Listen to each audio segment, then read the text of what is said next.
संगत जी, शुक्राना गुरु जी, धन धन गुरु जी, लव यू गुरु जी, बहुत बहुत बहुत शुक्राना गुरु जी का। गुरु जी का सत्संग आज मेरे घर पे पहली बार हुआ है। मैंने माना था गुरु जी का, जब माना तो गृह प्रवेश में था, पर जब गुरु जी की मर्जी हुई तभी हुआ है। और आज मैं अपना एक सत्संग शेयर करना चाहती हूँ। आप शेयर करेंगे? आइए ना, इधर आ जाओ, आ जाओ, आ जाओ। और दो ये सत्संग अभी मतलब रिसेंटली एक ही दिन पहले का है। आराम से बोलिए। परसों शाम का सत्संग है। इन्होंने मतलब मेरे हस्बैंड ने और मेरी सिस्टर ने मिलके अभी सोलर पैनल का काम शुरू किया है। तो हमारी जीएसटी अप्लाई होनी थी। तो जीएसटी, जैसा कि यहाँ पे जितना भी बिजनेस वाले होंगे वो सब जानते होंगे कि जीएसटी जब अप्लाई होती है तो जीएसटी में टाइम लग जाता है। कभी कभी 2-2 महीने का टाइम लग जाता है, 3-3, 4-4 लाख रुपए देना पड़ता है, फिर भी जीएसटी जल्दी मिलती नहीं है। मतलब मैं क्या बताऊं कि गुरु जी की ऐसी कृपा, 24 घंटे में जीएसटी मिली है। 24 घंटे में सुबह जीएसटी अप्लाई की और शाम तक, मतलब 24 घंटा भी शायद पूरा नहीं हुआ होगा, जीएसटी नंबर आ गया। और आप बिलीव नहीं करेंगे संगत जी, सिंगल 1 रुपए नहीं लिया, मतलब 1 रुपए भी नहीं पड़ा और जीएसटी मिल गई। मतलब इतनी बड़ी बात की बिलीव ही नहीं हो रहा था, और सब इनकी कृपा से। तो ये बहुत, मतलब मेरे लिए तो बहुत बड़ा है कि हम लोग सोच रहे थे जीएसटी अप्लाई करेंगे, पता नहीं कब जीएसटी आएगी, कितना पैसा लगेगा, पर इन्होंने ऐसी कृपा की कि जीएसटी भी मिल गई, 1 रुपए भी नहीं लगा, और कब मिल गई पता नहीं चला।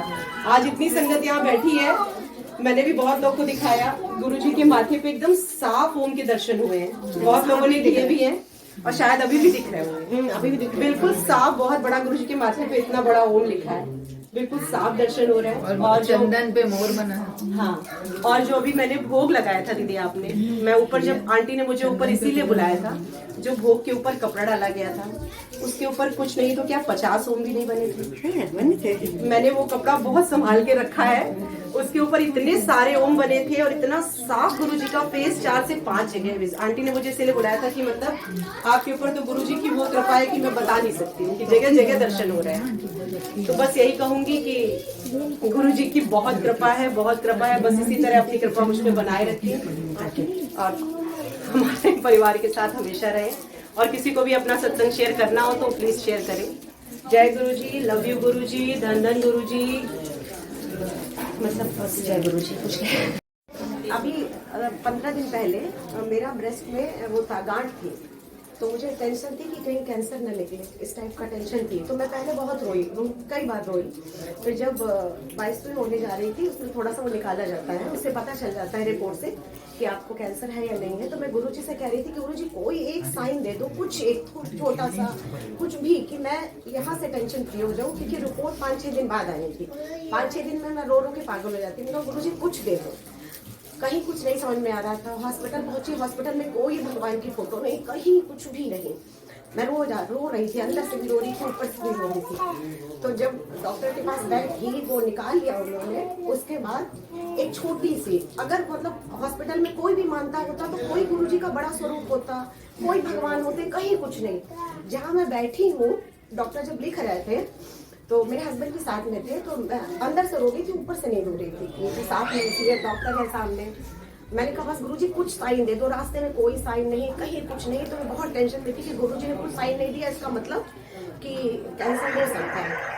फिर एक छोटा पॉकेट स्वरूप, सब जानते होंगे आप कि पॉकेट स्वरूप क्या होता है। तो पॉकेट स्वरूप छोटा सा, जैसे मैं ये बैठी चेयर पे और यहाँ छोटा सा पॉकेट स्वरूप लगा था गुरुजी का, कहीं कोई स्वरूप नहीं था पूरे हॉस्पिटल में। जैसे मैंने पॉकेट स्वरूप देखा, मैंने डॉक्टर से बोला, मैंने कहा डॉक्टर अब कोई कैंसर निकाल ही नहीं सकता है, मैं फ्री हूँ। और उस दिन से मैं आज रोई हूँ, मैं रोई नहीं हूँ। मेरा कट गया, डॉक्टर सब हुआ, सब कुछ हुआ, पर एक आंसू नहीं आया, क्योंकि मैं टेंशन फ्री थी कि मेरे जय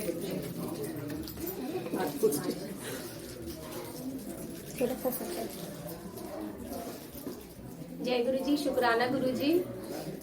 गुरु जी के चरणों में छोटा सा सत्संग सुना रही हूँ। जब गुरु जी का अभी सत्संग 2 महीने पहले घर पे हुआ था, तो मेरी बेटी को मैंने बोला, वैष्णव थोड़ा सा मुझे रायता प्रसाद दे दो। उसको समझ नहीं आया, तो उसने गुरु जी की कटोरी में मुझे दे दिया। और वो मुझे ध्यान नहीं रहा, जब मैंने खा लिया तो मुझे अरे ये तो गुरुजी की कटोरी, अब मैं क्या करूं। फिर मैंने बोला आपके गुरुजी इसमें तो मैंने खा लिया है, अब आपके नया सेट बनाना पड़ेगा। तो फिर हमें मेरी छोटी वाली बेटी को गिटार लेके देना था, तो हम लोग अमीनाबाद गए, वहाँ पे एक गिटार पसंद किया। आप मानोगे नहीं, उसकी शॉप पे बर्तन पड़े हुए थे खूब सारे। मैंने कहा भैया आप क्या गिटार के अलावा पूरा इंस्ट्रूमेंट का आपका काम है और बर्तन पड़े हुए हैं? कह रहे हाँ किसी ने रखवाए। तो हमने कहा भैया फिर दिखाओ बर्तन। तो उन्होंने मुझे कटोरियां दिखाई और डोंगे थे। मैंने कहा वाह गुरुजी, मतलब हम अपना काम भी करने जा रहे हैं, साथ में आपने बोला है कि लंगर की कटोरियां भी ले लो। फिर हमने 4 कटोरी वहाँ से निकाली और आप समझ लीजिए संगत जी, टोटल मिला के जो बिल हुआ ना, गुरुजी की कृपा से 7,700। गुरुजी का इतना शुक्राना है मालिक का कि गुरुजी कहते हैं अपने काम के साथ साथ मेरा भी ध्यान रखो, लेकिन हम लोग को पहले गुरुजी को लेके ही चलना पड़ता है। जय गुरुजी, शुक्राना गुरुजी। जय गुरुजी। सब तो फिलहाल गुरुजी के छोटे छोटे सत्संग तो रोज होते ही रहते हैं। परसों हम अपने घर गए थे, हरदोई गए थे, अकेले गए थे, हम गए थे, मेरी बेटी गई थी, साथ में तो गुरुजी थे ही मेरे। हम लोग आराम से अकेले पहुंच गए। अकेले वैसे जाते नहीं है, फिर भी डर तो लगता है ससुराल जाने में। अकेले हम चले गए थे। जब वापस आ रहे थे तो जिस बस वाले के साथ हम आए थे उसको हमने बोल दिया था भैया हमें साथ में लेके चलिएगा, आप हमको लखनऊ वापस फिर वही छोड़ दीजिएगा, पास ही में रहने वाला था वो। उसने बोला हम सुबह 8:30 बजे निकल जाएंगे।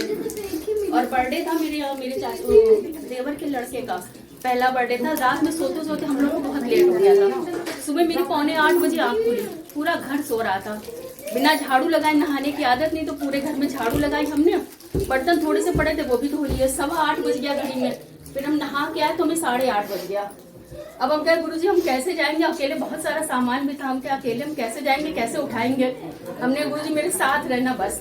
फिर उसके बाद हमने फोन किया उनको, 8:30 बजे। बोले बेटा बस हम निकलने वाले हैं, 8:30 बज गया है। हमने कहा हमको लग रहा हम पहुंच नहीं पाएंगे बस तक। फिर उसके बाद फिर हम तैयार हुए, फिर भी सब कुछ कर लिया। 8:40 पे फोन किया तो बोले कि अरे आराम से आओ, बस स्टार्ट ही नहीं हो रही है। हमने कहा गुरुजी बस मेरे साथ में चलना। हमने कहा भैया हमको पता है जब तक हम नहीं पहुंच जाएंगे तब तक बस नहीं स्टार्ट होगी आपकी। हम लोग तैयार होके 9:05 पे हम वहाँ बस अड्डे पे पहुंचे हैं। 9:05 पे पहुंचे तो हमें कोई बस नहीं दिखी। हमने फिर फोन किया, जब फोन किया तो बोले कि आप वहीं पे रुको, हम तो अभी आ रहे हैं। जिस जगह उन्होंने हमको छोड़ा था वो वहीं से वापस आ रहे थे। आए तो कह रहे रुको अभी आ रहे हैं। और 9:15 बजा था घड़ी में। हम भी आराम से तैयार होके चले। हमने कहा गुरुजी शुक्राना आपका, सबसे बड़ा मेरा यही था। हमको ये लग रहा था कैसे वहां से यहाँ तक हम अकेले आ पाएंगे। जय गुरुजी। गुरुजी को और गुरुजी की आज संगत को मेरा प्रणाम। एंड गुरुजी का बहुत बहुत शुक्राना जो उन्होंने आज मुझे मौका दिया अपना सत्संग शेयर करने के लिए। गुरु महाराज हैं, उन्होंने हमें अपनी संगत बनाया। I think we are the blessed ones. हम सब बहुत भाग्यशाली हैं जिनको गुरुजी ने अपनी संगत बनाया। हम खुद गुरुजी के पास नहीं जाते हैं, गुरुजी का हुक्म होता तभी गुरु महाराज हमें अपनी चरण में लेते हैं। सत्संग शेयर करने के लिए या सत्संग अटेंड करने के लिए, गुरुजी के मंदिर जाने के लिए, सत्संग पे जाने के लिए सब गुरु महाराज की कृपा चलती है, तभी हम पहुंच पाते हैं। जितने लोग जुड़े हैं गुरुजी की कृपा है उनपे, तभी वो लोग जुड़े हैं इस सत्संग में और आज सत्संग शेयरिंग का भी पार्ट बन रहे हैं। एंड गुरुजी ने जो हुक्म दिया, सोचते हैं ये भी बोलेंगे वो भी, पर जो गुरु महाराज बुलवाते हैं वो भी बोल पाते हैं संगत जी।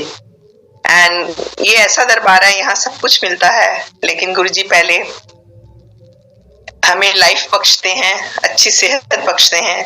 अगर हमारी लाइफ ही अच्छी नहीं होगी, हमें बीमारियां होंगी और हम तकलीफ में होंगे, तो हम वर्ल्डली चीजों का क्या करेंगे, हमारे किस काम की नहीं है। गुरुजी के पास इस जन्म में जो हमारी जर्नी है वो स्टार्ट हुई 98-99 में।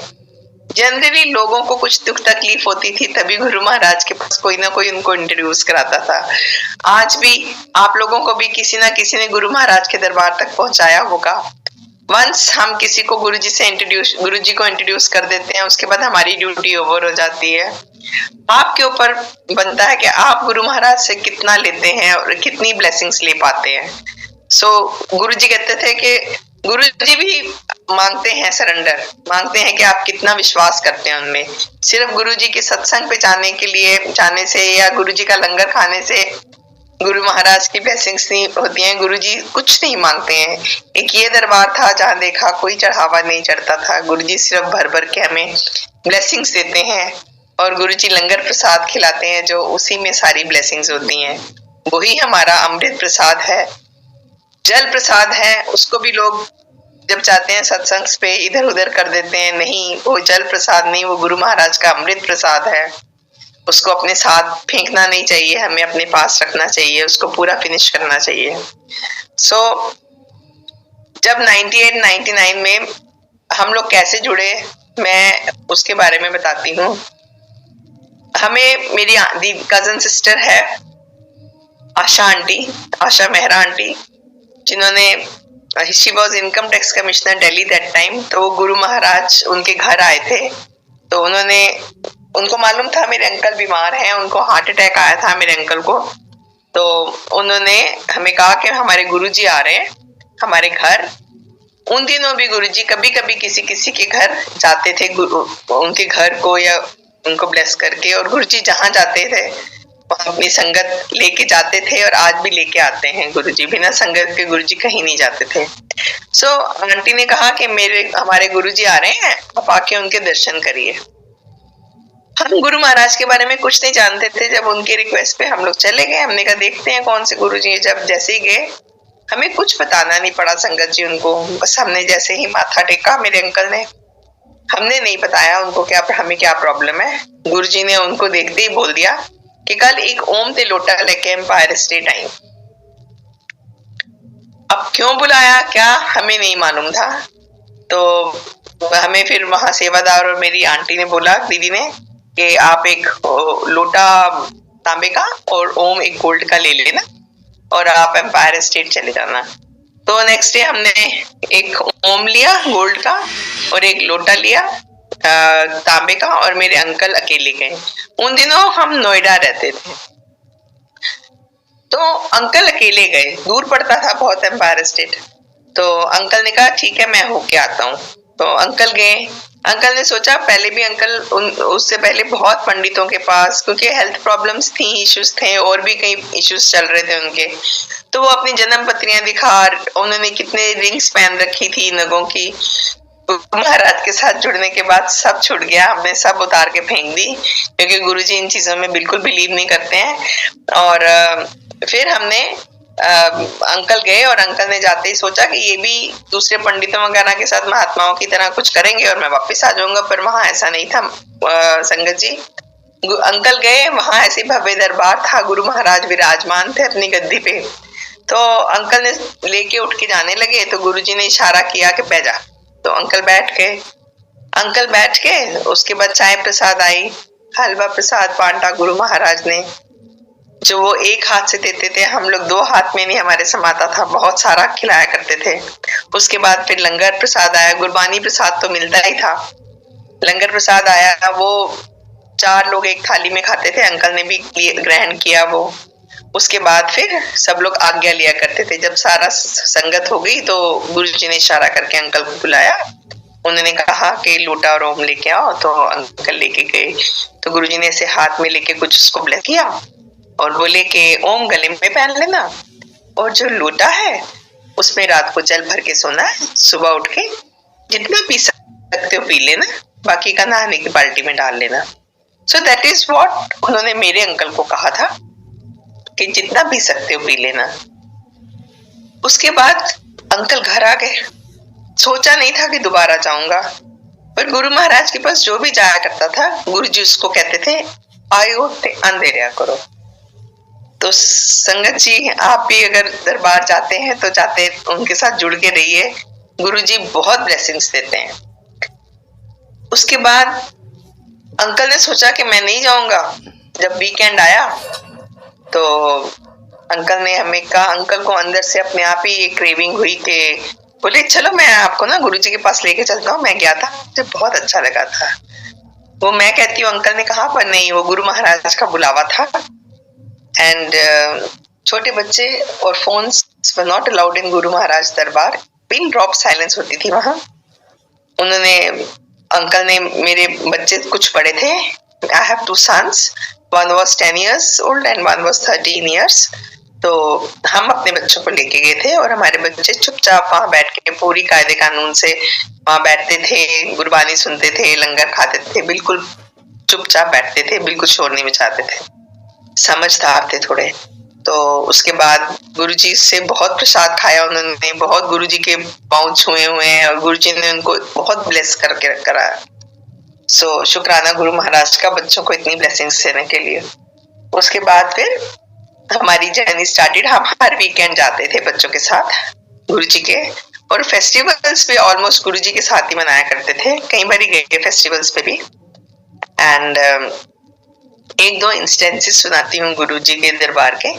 गुरुजी ने एक बारी एक आंटी को, गुरुजी की मौज होती थी, वो उठ के ना कभी कभी किसी को कुछ प्रसाद दे देते थे, कभी किसी को बुला के कुछ देते थे। एक दिन उन्होंने मेरे अंकल को 4 बड़ी बड़ी पनीर की जलेबियां दी।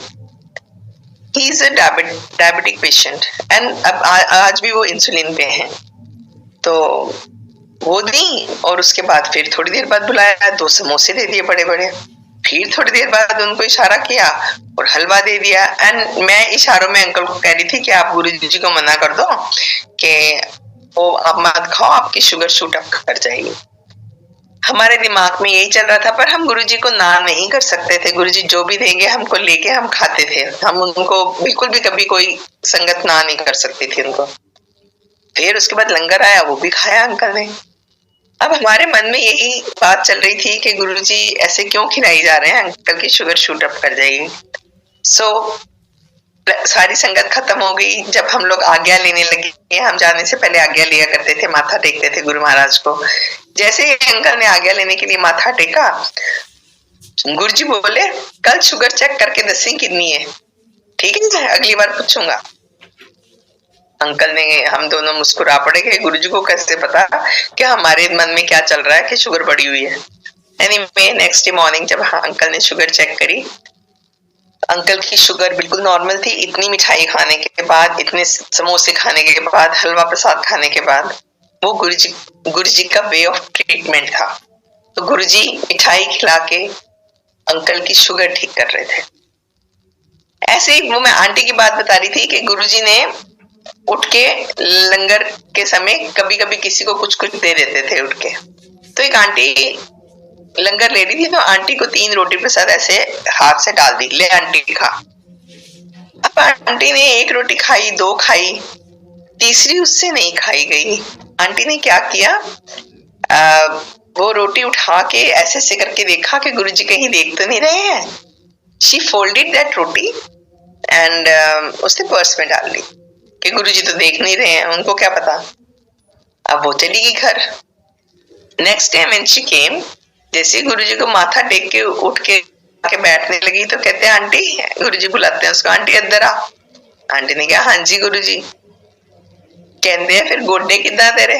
कहती गुरुजी 85-90% ठीक हो गए, ये जरा जा कोना बाकी है, वो ठीक नहीं होता पाया, वो दर्द है हले भी। तो गुरुजी कहते हैं हाँ रोटी में लेट के पर्स छुपा के ला जाएंगी, तो गोडे की तो ठीक होंगे। सो गुरुजी से कुछ भी छुपा नहीं है, गुरुजी सब जानी जान है। उनको मालूम है कि ये मालूम था कि वो आंटी रोटी फोल्ड करके पर्स में ले गई है, और जो कि गुरुजी ने कहा था वहीं खाने को। सो गुरुजी कहते थे ऐथे खाओगे तो दवाई है, घर लेके जाओगे तो मिठाई है। लेकिन अगर कोई बीमार है तो गुरुजी भी उस बीमार के लिए कुछ ना कुछ दे देते थे। कई बार कहते थे जा तेरी माँ बीमार है, किसी न किसी नो ओदे वास्ते मैं कुछ रखा है पैक करके, वो लेके जाना। तो अब जाइए सत्संग पे, अपना प्रसाद खुद खाइए। अगर कोई बीमार है, कोई नीडी है जिसको जरूरत है गुरुजी का प्रसाद, उसके नाम का अलग से लेके उनको दे दीजिए। लोग क्या करते हैं, उनको प्रसाद मिला उसमें से बचा बचा के रखते हैं अपने पर्स में कि हम घर सबके साथ शेयर करके खाएंगे। So that is of no use. आपको प्रसाद मिला वो आपकी ब्लेसिंग है, आपके हस्बैंड को मिला वो उसकी ब्लेसिंग है, बच्चों को मिला वो उनकी ब्लेसिंग है। तो अपना प्रसाद अगर आप खा रहे हैं, गुरुजी कहते थे घर का एक भी मेंबर अगर प्रसाद खा लेता आके आता है सत्संग में या मंदिर, तो पूरी परिवार को ब्लेसिंग्स। एक बारी मैंने एक सुना, सत्संग ही सुना हुआ है कि एक आंटी गुरुजी के पास बैठी थी, तो आंटी उसको प्रसाद खिला रहे थे। कह रहे वो आंटी को खिला के कहते सी मैं तेरे भरा नु ठीक करदा पिया वां। सो जरूरी नहीं है जो बीमार है अपने उसको आपको खिला के आपके फैमिली मेंबर को भी गुरुजी ठीक कर देते हैं। सो एक जना भी जाए ब्लेसिंग पूरी परिवार को, और आपसे जुड़े हुए सब लोगों को ब्लेस करते हैं गुरुजी। तो ऐसे ही हमारी जर्नी चलती रही। एक दिन हम दरबार पे बैठे थे, गुरुजी ने पता नहीं उस दिन क्या ब्लेस किया मेरे को और मेरे अंकल को। अंपायर स्टेट में साइड की दीवारों पे गुरु महाराज की फोटोज लगी हुई थी। तो एक फोटो में से कुछ अमृत कहेंगे या एक मॉइस्चर सा आ गया, जल पानी गिरने लगा उसमें से। तो गुरुजी ने अंकल को बोला, गुरुजी मेरे अंकल को नोएडा वाला बुलाते थे क्योंकि अंकल नोएडा, हम लोग नोएडा से आते थे। तो कहने जा अमृत आ गया लल है। तो हमें समझ नहीं आई बात, तो फिर सबने कहा वो फोटो के ऊपर कुछ अमृत आया है, तो गुरुजी ने आपको कहा है। तो अंकल गए, अंकल ने उसको फील किया, ऐसे माथे पे लगाया। संगत जी क्या फ्रेगनेंस थी उसकी कि अंकल कहते मैं बता नहीं सकता। फिर अंकल आके बैठ गए, फिर उन्होंने मुझको कहा जा हुन तू भी ले ले। तो मैंने भी उसको हाथ लगा के एक्सपीरियंस किया। मतलब I can't explain that fragrance जो थी, बहुत बहुत बहुत एक अलग ही तरह की थी जो हम एक्सप्लेन ही नहीं कर सकते। और उसके बाद फिर उन्होंने सारी जगत को कहा जाओ हम तुसी भी ले लो। आई बिलीव के शायद उस दिन हम दोनों को, हस्बैंड वाइफ को, दोनों को गुरुजी ने कोई स्पेशल ब्लेसिंग्स दी। एंड गुरुजी की ब्लेसिंग्स ही हैं जिसके कारण हम लोग, मैं आज बोल पा रही हूँ, यहाँ बैठी हूँ। मेरे अंकल अभी ठीक ठाक हैं। गुरुजी नहीं हमें अपनी शरण में लेते तो आज संगत जी मैं यहाँ नहीं होती इस दुनिया में। उसके बाद फिर ऐसे ही सिलसिला चलता रहा, कई इंस्टेंसेस हुए। हाँ मैं एक और शेयर करूंगी। एक अंकल आए तो अंकल को बोलते हैं गुरुजी और तेरी आंटी ने बड़े अकाउंट खोले हुए। उन्होंने क्या गुरुजी नहीं, उन्होंने तो 2 ही बैंक अकाउंट है, 2 बैंक्स के नाम ले लिया अंकल ने कि इस बैंक में है और इस बैंक में है। गुरुजी बोले नहीं ए बैंक नहीं, सोमवार नु शिव जी दे मंदिर जाना, मंगलवार नु हनुमान जी दे, बुधवार नु गणेश जी दे, वीरवार साईं दे चले जाते हो। ऐसा ना करके हर रोज तो तुसी बंदे हो आए किथे किथे जाते हो। सो गुरुजी ने कहा एक ओमकार, एक नाल स्टिक करो एंड फिर देखो नजारे। बिल्कुल संगत जी अगर आप एक के साथ स्टिक करो, मैं फर्स्ट अपने एक्सपीरियंस से बता रही हूँ, क्या क्या नहीं करते गुरुजी। गुरुजी बहुत कुछ कर जाते हैं। गुरुजी इतनी पावर्स है उनमें और इतने प्यारे हैं, इतने वो हैं कि उनको कहने की जरूरत ही नहीं है, वो जानते हैं। आप सोचो मन में आपकी बात पूरी होती है। एंड फिर उसके बाद ऐसे ही हमारी जर्नी चलती रही। हम जाने से पहले, लाइक घर जाने से पहले गुरु महाराज से आज्ञा लिया करते थे। उनको माथा टेकते थे, उनसे आज्ञा लेते थे। तो कभी तो गुरुजी कहते थे आज्ञा है जाओ, चलो चलो चलो करानो जाओ। कभी वो कहते थे नहीं हाल नहीं जाना, क्योंकि गुरुजी को पता होता था कि इनके अभी घड़ी ठीक नहीं है, कुछ ना कुछ प्रॉब्लम है रास्ते में। तो गुरुजी उनको रोक दिया करते थे हमको। तो हम 1-1.5 घंटा रोका, फिर उसके बाद कहते थे चलो जाओ हम ठीक है। सो जब हम वापस आते थे तो we would see in the way कि कुछ या तो ट्रैफिक जैम है या कोई एक्सीडेंट है या कुछ बुरा होने वाला था हमारे साथ, तो गुरुजी ने रोका। उसके बाद जब उनको लगता था रास्ता क्लियर है, कहते थे जाओ घर।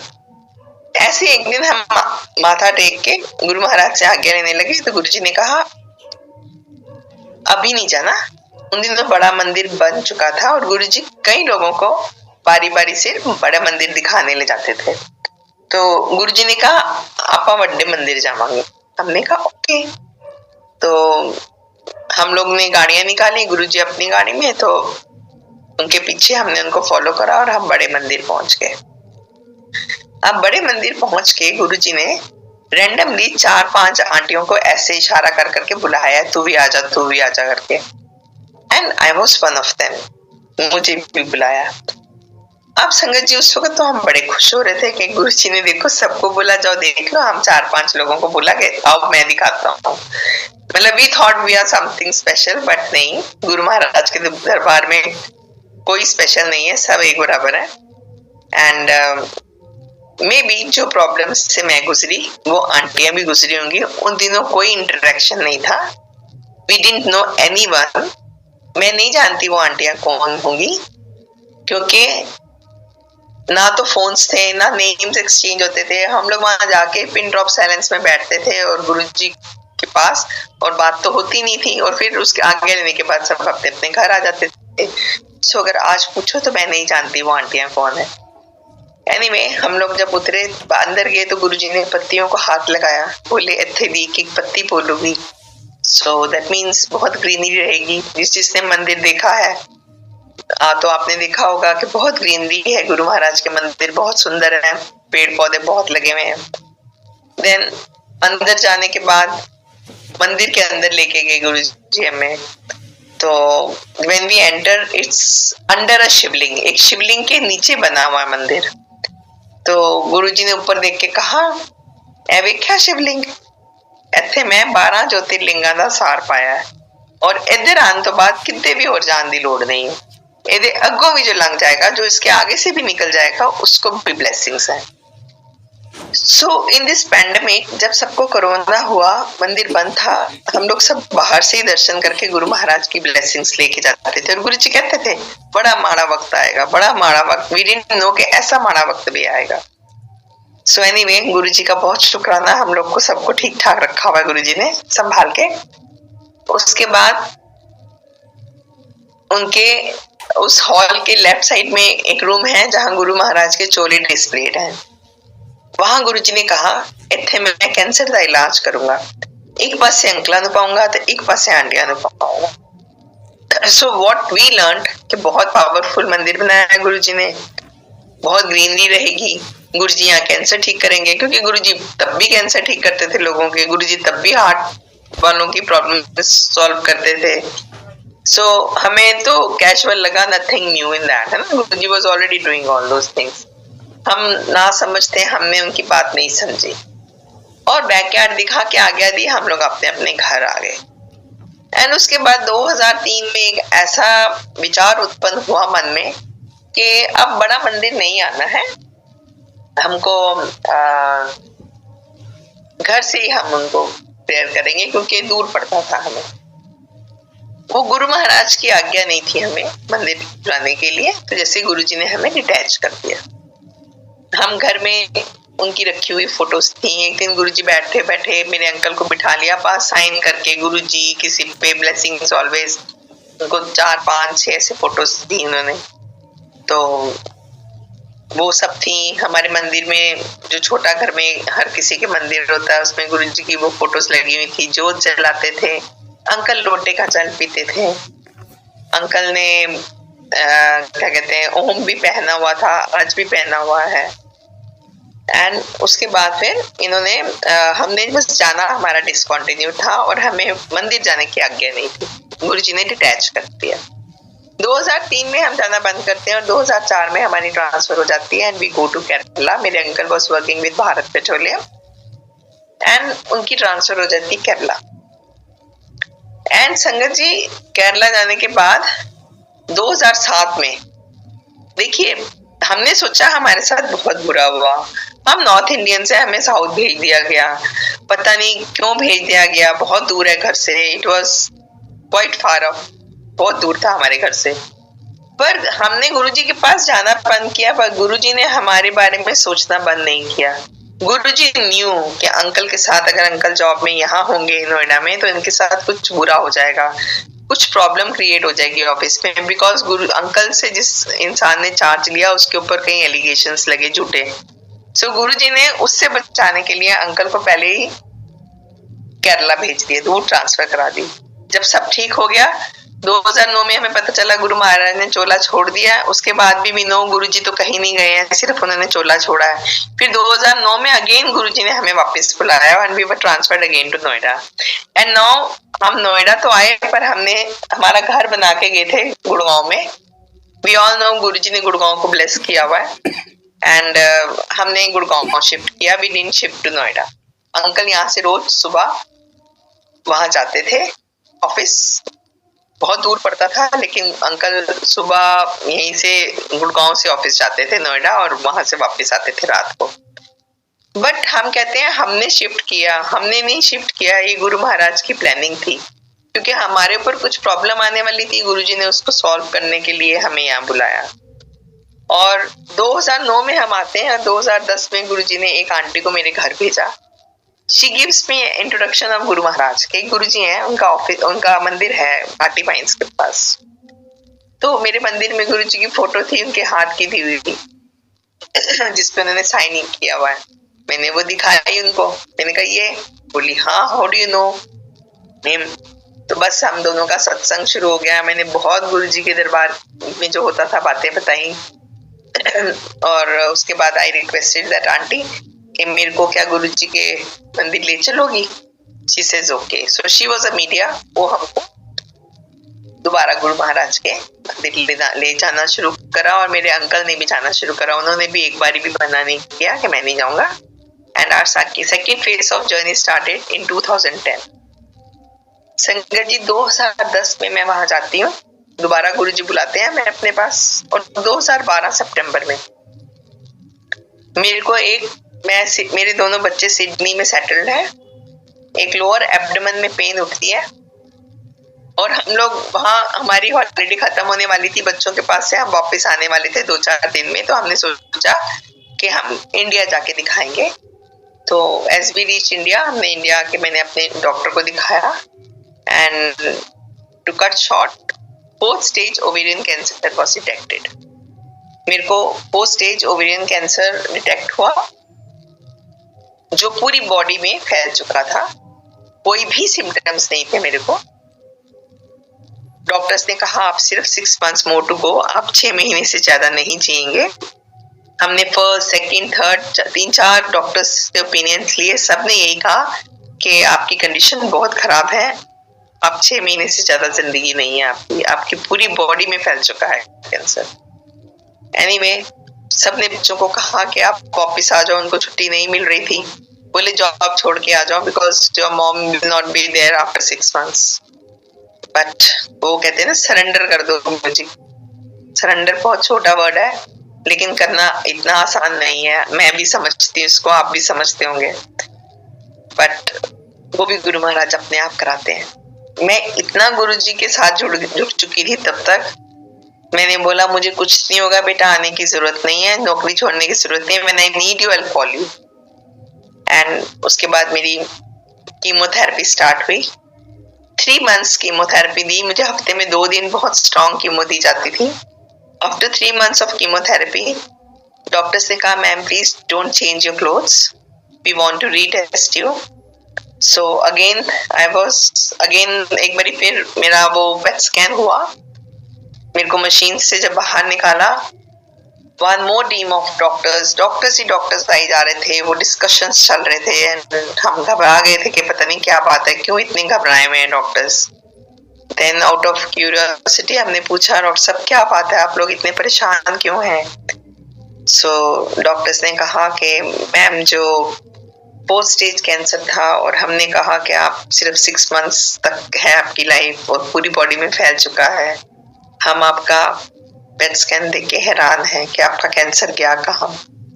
उनको एक भी कैंसर का सेल नहीं मिला मेरे अंदर।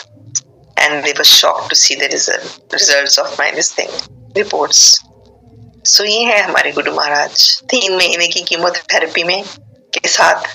But Sangat ji, after every chemotherapy I would go to Guru Maharaj's mandir.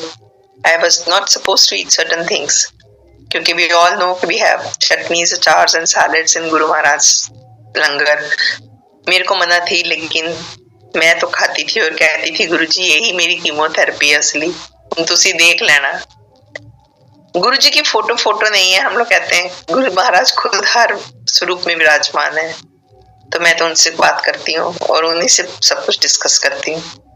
सो 3 महीने की कीमोथेरेपी के बाद मैं प्रसाद खा के गुरुजी का, और कीमो के बाद डॉक्टर्स ने मेरी रिपोर्ट्स नेगेटिव बताई। उसके बाद एज पर मेडिकल साइंस उन्होंने कहा हम तो अपना कोर्स पूरा करेंगे। 1 महीने के गैप में के बाद उन्होंने मेरी बहुत बड़ी सर्जरी करी, जिसमें उन्होंने यूट्रस, ओवरीज, लार्ज इंटेस्टाइन्स की फैटी लेयर सब निकाली, और उसके बाद 3 महीने और कीमोथेरेपी दी। And we all know the side effects of chemotherapy. बहुत बुरा सीन था वो। I couldn't see my face in the mirror, शीशे में अपनी शक्ल देख नहीं पाती थी मैं। बट गुरुजी थे, मुझे बहुत हिम्मत थी। गुरुजी बहुत पॉजिटिविटी देते हैं। उसके बाद मेरे 2013 में मेरी लास्ट कीमोथेरेपी हुई थी एंड उसके बाद मेरे पेट स्कैन्स होते रहे quarterly, then 6 monthly, then yearly, then 1.5 years के बाद एक बारी। एंड 2018 में मेरा लास्ट पेट स्कैन हुआ था एंड डॉक्टर्स ने उसके बाद मेरे को कैंसर फ्री डिक्लेयर कर दिया। I am as good as a normal person. मैं अपने सारे काम करती हूँ, सारा बच्चे बाहर हैं। गुरुजी ने जैसे खड़ा कर दिया, अंकल बीमार हैं अभी भी, तो गुरुजी ने क्या, आंटी हम खड़ी हो जा, मैं तेन ठीक करता, अंकल का ध्यान रख। सो शुक्राना गुरुजी का, जिन्हें मेरा इतनी बड़ी विपदा से मुझे निकाला। अब मैं समझती हूँ कि वो जो मेरे साथ आंटियां गई थी, गुरुजी ने कितने साल पहले मुझे बताया कि अत्थे मैं कैंसर का इलाज करूंगा। शायद जो प्रॉब्लम्स मुझे हुई वो उन आंटियों को भी हुई होंगी। नाउ आई थिंक, सोचती हूँ मैं कई बारी कि गुरुजी को पता था कि हमें कैंसर होना है।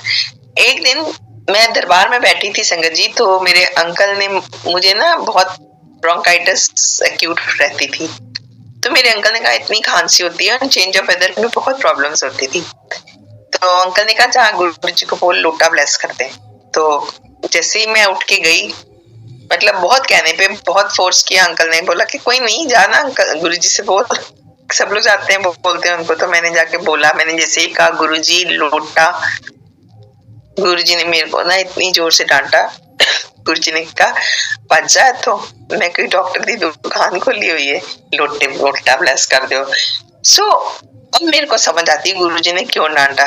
गुरुजी कहते हैं खांसी जुकाम और इनके लिए मैं लोटे नहीं ब्लेस करता, लोटे उसके लिए ब्लेस किए जाते हैं जिनको जीवन मरण का, कैंसर हो, हार्ट अटैक्स हो, बड़ी बड़ी बीमारियों के लिए होते हैं। आजकल लोग ऐसे ही लोटे ले जाके मंदिरों में जाके मंदिर में ब्लेस कराते हैं, तो नहीं, जब तक कोई बहुत बड़ी बीमारी ना हो हमें लोटे ब्लेस नहीं करवाने चाहिए। पावर्स होती हैं उसमें बहुत गुरुजी की।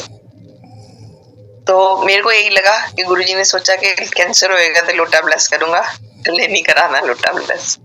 उसके बाद ऐसे ही हमारी चलती रही जर्नी, हम जाते थे गुरुजी के। And now I come back to my uncle. Uncle की तबीयत खराब रहती है और अभी भी खराब है, लेकिन खराब थी उनके कारण हम गुरुजी के पास गए थे सबसे पहले। सो अंकल की ये कंडीशन है कि अंकल को 2-3 तो पैरालिटिक अटैक्स आ चुके हैं, तो ब्रेन में थोड़ा सा डैमेज है इसलिए, और एक आंख से विजन नहीं है।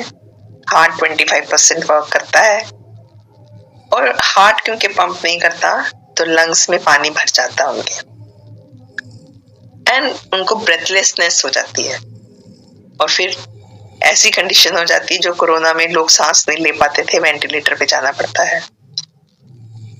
उसके बाद अभी की मैं 2-3 महीने की एक एपिसोड्स कई बार होते हैं, मैं गुरुजी थोड़ी सी शक्ति दे देते हैं कि मैं खुद ही गाड़ी में उनको ले जाती हूँ आधी रात को भी, और नहीं उठ पाते तो फिर एम्बुलेंस बुला के एंड डॉक्टर के पास हॉस्पिटल एडमिट करा देते हैं, और 2-3 दिन गुरुजी वहां रखते हैं और वापस आ जाते हैं।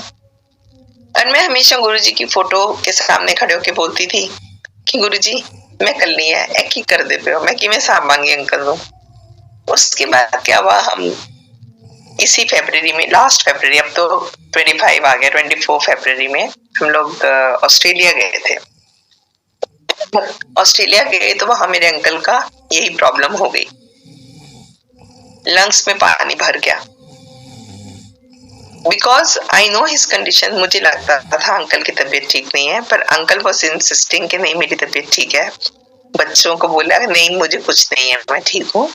सो एक मिसअंडरस्टैंडिंग सी हुई, तो उनको हॉस्पिटल नहीं लेके गया कोई भी। तो जब फिर ज्यादा तबीयत खराब हो गई, हॉस्पिटल लेके गए तो डॉक्टर्स ने बोला बहुत सीरियस कंडीशन है, उनके लंग्स में पानी भर चुका था, और डॉक्टर्स ने सर्जिकल मेथड से उनके लंग्स में से 1.8 लीटर्स पानी निकाला। कंडीशन बहुत खराब थी, डॉक्टर्स हैरान थे उनको देख के। मेरे बेटे को बोले कि ये इंसान तुम्हारा फादर चल कैसे रहा है इस कंडीशन में, we are shocked to see him. But anyway थोड़ा सा 10-12 दिन हॉस्पिटल रहे, थोड़े स्टेबल होने के बाद बस यही दुआ करी मैंने गुरुजी के आगे कि गुरुजी मैं कुछ नहीं मंगनी है, सनु घर पहुंचा दो, घर पहुंचने के बाद जो करोगे वो मंजूर है। मैं बिल्कुल नहीं कहूंगी इनको लाइफ दे दो, ये दे दो, सो अब इनको हमें किसी तरह अपने घर भेज दो। उसके बाद फिर किसी तरह अंकल 1 महीने 15-20 दिन में ठीक हुए और हम 16 मई को वापस आ गए इंडिया। अब इंडिया वापस आने के बाद 2 महीने के बाद फिर इनकी तबीयत खराब हो गई। सो यहाँ तो अपने बस में है, because I know about all the hospitals and his doctors and जो भी इनके जहाँ इलाज होता है मेदांता में, मैं इनको हॉस्पिटल ले गई। डॉक्टर्स ने बोला कि इनके लंग्स में वॉल्स क्रिएट हो गई हैं और उसके अंदर अभी भी पानी है, उन लोगों ने पानी नहीं निकाला पूरा। फिर दोबारा उनको सर्जरी से वो वॉल्स को ब्रेक किया गया और उसमें से पानी निकाला गया एंड ट्रीटमेंट करके 10-15 दिन में उनको छुट्टी मिली, घर आ गए। Now we went to the respiratory वाले डॉक्टर को दिखाने के लिए आफ्टर हॉस्पिटलाइजेशन। उसको एक बार दिखाने जाना था, हम दिखाने गए। उसके बाद उसने बोला मेरा कोर्स खत्म हो गया, take him to know he is a case of heart specialist के पास ले जाइए, ये हार्ट का केस है, ये हमारा केस नहीं है। सो संगत जी मैं जब हार्ट वाले डॉक्टर के पास गई तो उसने मेरे को क्या कहा कि इनकी 3 एंजियोप्लास्टीज हो चुकी हैं, 1 बैलूनिंग हो चुकी है, ओपन हार्ट सर्जरी हो चुकी है, पेसमेकर लग चुका है, सब कुछ जितनी दवाइयां दे सकते थे दे चुके हैं हम, जितना इलाज कर सकते थे कर दिया। अब कुछ नहीं हो सकता, इससे ऊपर हम कुछ नहीं कर सकते। देन ऐसे नहीं कुछ तो करना कर सकते हो, इतनी साइंस एडवांस है। So what he says, okay you can get his heart transplant. I said उठो चलो घर चले। हम लोग घर आ गए। अब गुरुजी को सौंप दिया। मैं इसलिए सुना रही हूँ कि आप अपने आप को गुरुजी को सौंप दो, अपने आप को। उसके बाद फिर देखो नजारे गुरुजी क्या करते हैं। गुरुजी फिर पूरी आपका ध्यान रखते हैं, आपको लुक आफ्टर करते हैं। And after that I said Guruji I will not ask for his life. Doctors ने जवाब दे दिया, आपको तुसी जो करना करो, बस चलते फिरते करना, बैठते नहीं आने चाहिए। बस गुरुजी को अरदास क्या करनी है, गुरुजी के सामने पड़ी। आई फाइट ऑल्सो, आई प्यार भी करते हैं, सब कुछ करते हैं गुरुजी के साथ। सो इतना बोल दिया। उसके बाद अंकल लोग देख के हैरान है, जैसे गुरुजी ने उनके अंदर जान फूंक दी है and he has become so active. अब गुरुजी जो करेंगे गुरुजी पे छोड़ दे, अपने आप को छोड़ दो, सरेंडर कर दो। सरेंडर मीन्स अपने आप को दे दो। जब आपने गुरुजी को दे दिया तो अब आप अपने तो रहे नहीं, गुरुजी के हो गए। Let Guruji think about you, why should you be worried about yourself. तो गुरुजी पे छोड़ दो। Good morning with Guruji, good afternoon with Guruji, good evening with Guruji, going out with Guruji, हर चीज गुरुजी के साथ करो, गुरुजी पे छोड़ दो। फिर देखो नजारे गुरु महाराज क्या क्या करते हैं। गुरुजी तो आई हैव सीन के किसी के अंदर जान फूंक सकते हैं। I have seen with my own experience. मेरे को न्यू लाइफ दी। मेरे अंकल को एक एपिसोड नहीं, I can count 20 of his episodes, 20 बारी 22 बारी गुरुजी ने न्यू लाइफ दी है। सो शुक्राना गुरु महाराज का। गुरुजी सब पे कृपा बनाएं, सबके काज संवारें, सबकी हर प्रॉब्लम सॉल्व करें। और संगत जी मैं एक ही बात कहूंगी, गुरुजी कहते थे आए हो ध्यान देना करो, जुड़े हो तो गुरुजी के साथ जुड़ के रहिए। गुरुजी बहुत प्यारे हैं, कुछ भी नहीं मांगते हैं, बस प्यार मांगते हैं और सरेंडर मांगते हैं, बस वो करिए।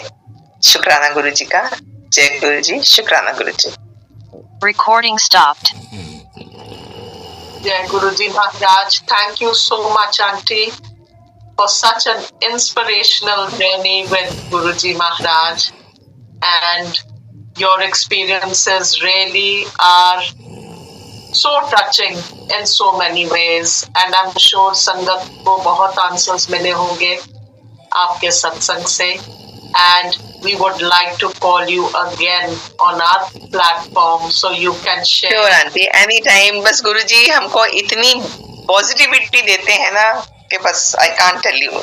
शुक्राना गुरु महाराज का। Thank you aunty, most welcome. जब भी बोलेंगे I am always there for you. Thank you so much, Auntie. Thank you for sharing Welcome, auntie. experience and valuable anecdotes of Maharaj. Thank you. Thank you, auntie. Thank you so much. संगत जी, अब हम यहीं पे समाप्ति लेते हैं। जो संगत बैठना चाहती है, हम उनके लिए शब्द चलाएंगे शुक्राना के बाद। शुक्राना गुरु जी, जय गुरु जी और सारी संगत को नमस्कार। शुक्राना गुरु जी, जय गुरु जी। जय गुरु जी, शुक्राना गुरु जी, ब्लेसिंग ऑलवेज गुरु जी। गुरु जी महाराज जी का लाख लाख शुक्राना। इतने प्यारे सत्संग आंटी जी से गुरु जी महाराज जी ने सुनवाया। जय गुरु जी। आंटी जी का भी बहुत शुक्राना। आंटी जी हम लोगों के बीच में आई और इतना प्यारा सत्संग, अपनी जर्नी हम लोगों के बीच में शेयर की। जय गुरु जी। संगत जी, हमें अपना हमेशा कर्म करते रहना चाहिए। व्यर्थ की चिंताओं में नहीं पड़ना चाहिए, क्योंकि चिंता अनेकों कामों को रोकती है। संगत जी, व्यर्थ की चिंता हमें नुकसान पहुंचाती है। व्यर्थ की चिंता अनेकों कामों को बिगाड़ सकती है। व्यर्थ की चिंता नुकसान के अलावा कुछ नहीं देती। इसलिए व्यर्थ की चिंता नहीं करना चाहिए। अपने सतमार्ग पे चलिए और अपना कर्म करते रहिए। व्यर्थ की चिंता की एक स्टोरी, आपको एक कहानी बताते हैं जो कितना नुकसानदायक होता है। संगत जी, एक व्यक्ति बहुत दिनों से तनावग्रस्त चल रहा था, जिसके कारण वह काफ़ी चिड़चिड़ा तथा क्रोध में रहने लगा था। वह सदैव इस बात से परेशान रहता था कि घर के सारे खर्चे उसे ही उठाने पड़ते हैं। पूरे परिवार की जिम्मेदारी उसी के ऊपर है। किसी न किसी रिश्तेदार का उसके यहाँ रोज आना जाना लगा ही रहता है। उसे बहुत ज़्यादा खर्च करना पड़ता है। ऐसे अनेकों चीज़ वह करता था। संगत जी, इन्हीं बातों को सोच सोच कर वह अक्सर बहुत परेशान रहता। अपने बच्चों को अक्सर डांट देता था तथा अपनी पत्नी से भी अधिकतर उसका किसी न किसी बात पर झगड़ा होता रहता था। इस प्रकार संगत जी समय बीत गया। संगत जी, एक दिन उसका बेटा उसके पास आया और बोला, पिताजी, मेरा स्कूल का होमवर्क करा दीजिए प्लीज। वह व्यक्ति पहले से ही तनाव में था, इसलिए उसने बेटे को जोर से डांट कर भगा दिया। लेकिन जब थोड़ी देर बाद उसका क्रोध शांत हुआ तो वह बेटे के पास गया। उसने देखा कि बेटा गहरी नींद में सोया हुआ है और उसके हाथ में उसके होमवर्क की कॉपी है। जय गुरु जी। संगत जी, उसने धीरे से जब कॉपी लेकर जैसे ही नीचे रखनी चाहिए, उसकी नज़र होमवर्क के टाइटल पर पड़ी। होमवर्क का टाइटल था, वे चीज़ें जो हमें शुरू में अच्छी नहीं लगती लेकिन बाद में वे अच्छी ही होती हैं। संगत जी, आप समझ सकते हैं कितना अच्छा टाइटल है। इस टाइटल पर बच्चे को एक पैराग्राफ लिखना था जो उसने लिख लिया था। उत्सुकतावश उसने बच्चे का लिखा पढ़ना शुरू किया। बच्चे ने इस प्रकार लिखा था। संगत जी, ध्यान से समझिए। उसमें लिखा था, मैं अपने फाइनल एग्ज़ाम को बहुत धन्यवाद देता हूँ, क्योंकि शुरू में तो ये बिल्कुल अच्छे नहीं लगते थे, लेकिन इनके बाद स्कूल की छुट्टियाँ पड़ जाती हैं। मैं खराब स्वाद वाली कड़वी दवाइयों को बहुत धन्यवाद देता हूँ, क्योंकि शुरू में तो ये कड़वी लगती है, लेकिन ये मुझे बीमारी से ठीक करती है। जय गुरु जी। संगत जी, मैं सुबह सुबह जगाने वाली उस अलार्म घड़ी का धन्यवाद देता हूँ जो मुझे हर सुबह बताती है कि मैं जीवित हूँ। संगत जी, मैं ईश्वर को भी बहुत धन्यवाद देता हूँ जिसने मुझे इतने अच्छे पिता दिए, क्योंकि उनकी डांट मुझे शुरू में तो बहुत बुरी लगती है, लेकिन वो मेरे लिए खिलौने लाते हैं। मुझे घुमाने ले जाते हैं और मुझे अच्छी अच्छी चीज़ें खिलाते हैं, और मुझे इस बात की खुशी है कि मेरे पास पिता हैं, क्योंकि मेरे दोस्त राजू के तो पिता ही इस दुनिया में नहीं हैं। बच्चे का होमवर्क पढ़ने के बाद वह व्यक्ति जैसे अचानक नींद से जाग गया। संगत जी, उसकी सोच बदल सी गई। बच्चे की लिखी बातें उसके दिमाग में बार बार घूम रही थी, खासकर वह अंतिम वाली लाइन। उसकी नींद उड़ गई थी। फिर वह व्यक्ति थोड़ा शांत होकर बैठा और उसने अपनी परेशानियों के बारे में सोचना शुरू किया। जय गुरु जी। संगत जी, मुझे घर के सारे खर्चे उठाने पड़ते हैं। इसका मतलब है कि मेरे पास घर है और ईश्वर की कृपा से मैं उन लोगों से बेहतर स्थिति में हूँ जिनके पास घर नहीं है। संगत जी, मुझे पूरे परिवार की जिम्मेदारी उठानी पड़ती है। इसका मतलब है कि मेरा परिवार है, पत्नी है, बच्चे हैं, और ईश्वर की कृपा से मैं उन लोगों से ज़्यादा खुशनसीब हूँ जिनके पास परिवार नहीं है और वो दुनिया में बिल्कुल अकेले हैं। जय गुरु जी।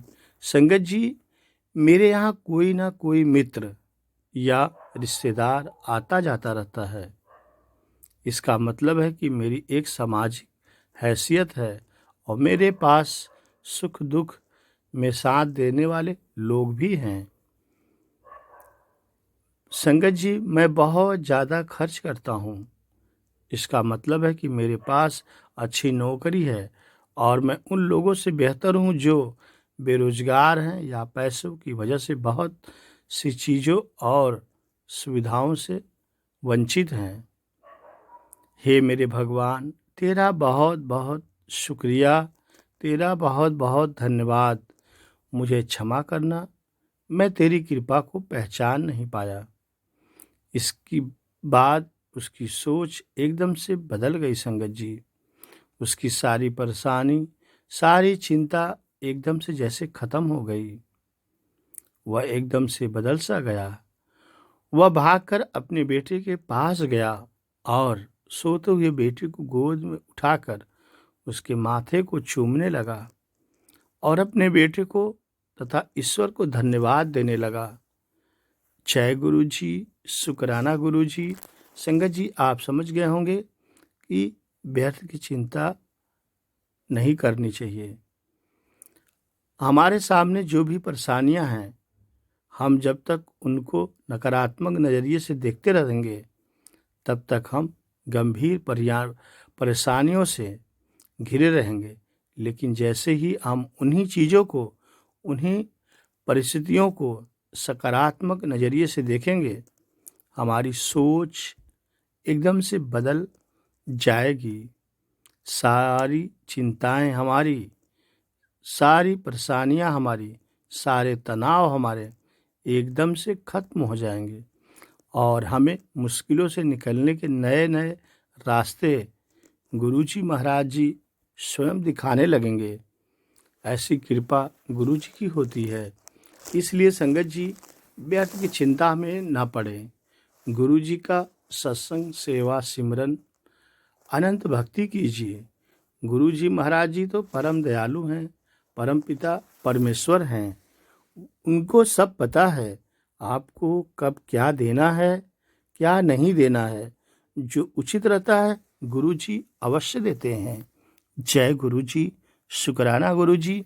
संगत जी, हम लोग सत्संग करते हैं, उसके बाद गुरुजी महाराज जी ऐश करवाते हैं। तो आपको ज़िंदगी में ऐश भी करना है। इन सांसों का क्या पता कब है कब नहीं है।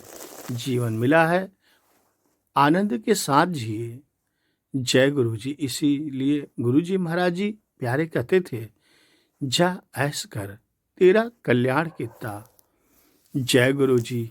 संगत जी, गुरुजी महाराज जी से सत्संग में जाएं या घर पे रहें तो सीधा कनेक्शन करें।